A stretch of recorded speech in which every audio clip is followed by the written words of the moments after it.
Good morning and Assalamu alaikum. Today we are going to make an LED switch circuit.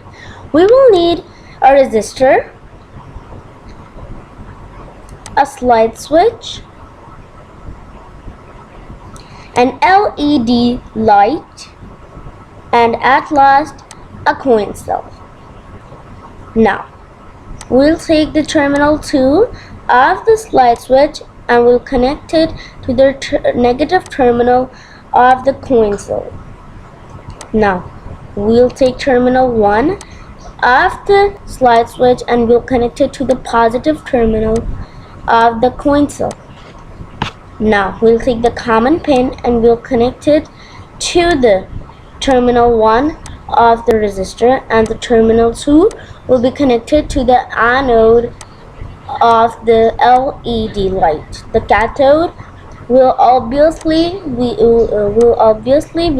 connected to the negative terminal of the LED light. So let's start the simulation, but wait first.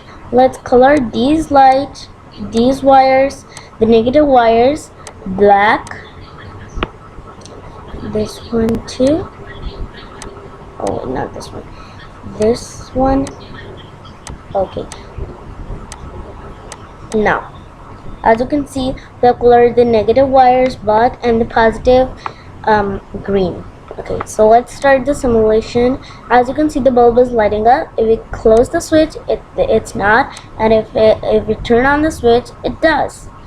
So this was all for today. See you next time. Allah Hafiz.